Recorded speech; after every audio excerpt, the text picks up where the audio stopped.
जय हिंद दोस्तों, सैनिक समाचारों में आपका हार्दिक स्वागत है। सबसे पहले बात करूंगा रोज की तरह हेडलाइंस की। हाँ जी दोस्तों, सैनिकों के 5 मुद्दे और विद मेरी बनती है सरकार। तो आपको चाहे अग्निवीर योजना हो, पूर्ण आरोपी हो और ओल्ड डिसेबिलिटी और इक्वल एमएसपी पर न्याय दूंगा, भरी हामी। यानी सरकार ने ओआरओपी 2 और 3 में उपेक्षा कर रही है जो जवानों की, और उसकी भरपाई करेगी, और इन्होंने भरी है हुंकार। दूसरी बात कहता हूं दोस्तों, ये मामला एमएसपी का हाई कोर्ट में अटका है, नवंबर से पहले सुप्रीम कोर्ट तक जाता है। तो हम सबको उम्मीद है किससे? इस न्याय के देवता से, क्योंकि उसके बाद इनका है रिटायरमेंट, और ये है सीजेआई डीवाई चंद्रचूड़ साहब। और हां जी दोस्तों, अब हिमाचल की बारी।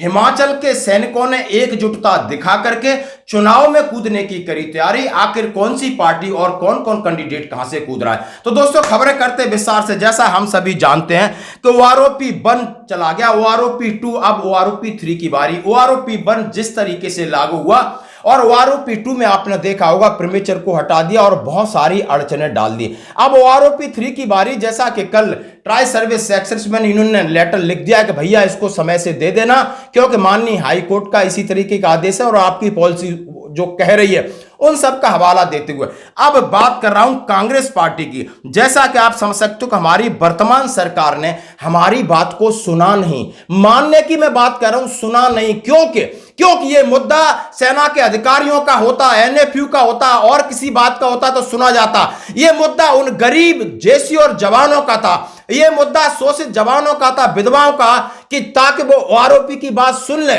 इसलिए सरकार ने हमें बिल्कुल किनारे कर दिया, हमें दरकिनार कर दिया, हमारी उपेक्षा की। इस बात की ठेस लगी है और आज चुनाव का वक्त है, हमें इस सरकार को जवाब देना है। क्योंकि हमारे सैनिक 1 साल से ज्यादा जंतर मंतर पर रहे, कितनी रैलियां करी, कितने ज्ञापन दिए, क्या उन्होंने गंभीरता से लिया?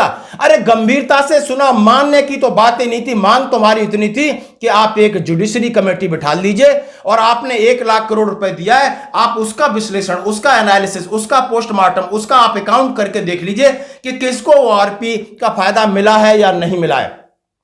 पर आपने देखा कि ये तो भेड़ बकरी है, जेशु जवान है, इनको रहने दो, इनकी बात को आपने सुना नहीं। ये बड़ा दुर्भाग्य और यही बात का गुस्सा है, आपको समझना होगा। और समझने के बाद यहां एक दूसरी पार्टी है और वहां पर, और वो दूसरी पार्टी लगातार इस बात पर ध्यान दे रही है। उन्होंने कहा है कि उन्होंने इतना तो समझा कि आखिर ये मुद्दे हैं, उन्होंने इतना तो समझा ये तकलीफ जवानों की है या देश की है, इतना तो समझा कि जवानों से बात की। कोई बात नहीं, मांग मानी जाए नहीं मानी जाए, लेकिन उन्होंने अपने घोषणा पत्र में इसका जिक्र तो किया। हर एक चुनाव कार्यक्रम में चढ़ बढ़ के बोल रहे कि नहीं, हम आपको पूर्ण वन रैंक वन पेंशन दिलाएंगे, हम आपको ओल्ड डिसेबिलिटी पेंशन दिलाएंगे, हम आपको इक्वल एमएसपी दिलाएंगे, हम अग्निवीरों जो हैं उनको परमानेंट करेंगे और आगे अग्निवीर योजना को हम खत्म करेंगे। उन्होंने करेज तो दिखाया, उन्होंने साहस तो दिखाया। क्या ये मुद्दा इन्होंने जो उठाया, क्या देश हित में नहीं है? क्या किसी जनहित में नहीं है? क्या सैनिकों के हित में नहीं है? इससे कौन सी बड़ी बात हो रही थी? क्यों सरकार ये पल्ला झाड़ के मुंह छुपा के, इसने ओआरओपी दी, ओआरओपी का जिक्र करने से डर लगता है। अग्निवीर योजना लागू की, अग्निवीर योजना से भागते हैं, मुंह छुपा के घूम रहे। क्यों भाई? यदि खामियां हैं तो स्वीकार करो, उसको बदलिए, लेकिन वो भी आप साहस नहीं दिखा पा रहे, क्योंकि आपने सब जबरदस्ती थोपना है, आपने वही करना जो आपके दिमाग में है दोस्तों। तो अब आपका डिसीजन है कि इस समय पर आप क्या डिसीजन लेना चाहते हो।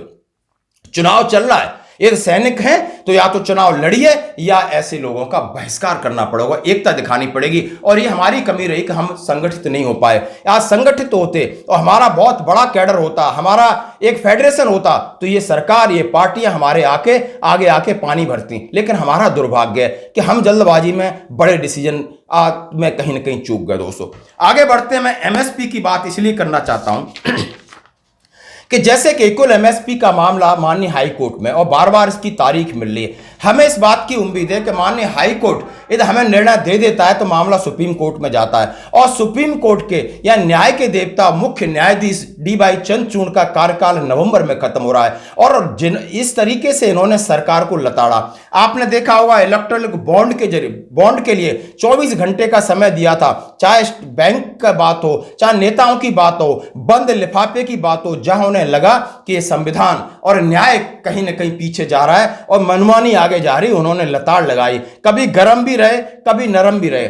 आपने मेयर चुनाव चंडीगढ़ में धांधली देखी, उन्होंने लाइव टेलीकास्ट करके न्याय दिलाया और उसको जो चुनाव अधिकारी है उसके खिलाफ कार्रवाई की। यानी बड़े बड़े निर्णय लेने वाले हमारे मुख्य न्यायाधीश डी वाई चंद्रचूड़, हम ईश्वर से प्रार्थना करते हैं कि जब तक मामला सुप्रीम कोर्ट में जाए कम से कम इक्वल एमएसपी पर इनकी राय तो सुनना चाहते हैं। हमें उम्मीद है इनसे, तो मामला इतना बड़ा गंभीर है, लेकिन कोई बात नहीं, कोई न कोई सामने ऐसा व्यक्ति आएगा जो हमें न्याय दिलाएगा। दोस्तों अब मैं अंत में बात कर रहा हूं कि हिमाचल प्रदेश और जहां की 2 संसदीय क्षेत्र से अब वहां के 2 हमारे फौजी भाई कूदे हैं, और एक है हमीरपुर से सुविधा मेजर कुलवंत पटियाल और अरविंदर भुल्लड़ हैं कांगड़ा चंबा से। आप वहां के देख सकते हो कि हिमाचल प्रदेश के कार्यकारी अध्यक्ष हैं, और वो भी भारतीय जवान किसान पार्टी के बालकराम शर्मा, जो कि लोगों को इकट्ठा कर रहे हैं, लोगों को इस बात पर जागृत कर रहे हैं, फौजियों को जागृत कर रहे हैं, जनता को जागृत कर रहे हैं कि ये सरकार अपनी मनमानी कर रही है,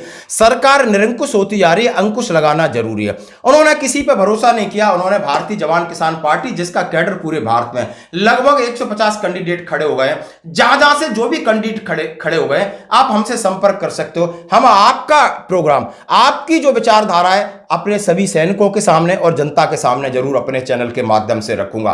हम उम्मीद करते हैं कि हिमाचल में जिस तरह की से सैनिक संगठित है और जिस तरह संगठन काम कर रहा है, उस संगठन की प्रणाली है, जो संगठन का सिस्टम है, वो इनके लिए पूरा प्रचार करें और इन मुद्दों को, चाहे वन पेंशन की मुद्दा हो और सैनिकों की अनदेखी है, ईसीएचएस का मुद्दा हो, सीएसडी का मुद्दा हो, ये ले जाकर के जनता के बीच में और सैनिकों के बीच में आपने जन जागरण करना है और मुकाबला करना है। हर कोई सपोर्ट करेगा। आप इनके ये वीडियो देखिए। धन्यवाद।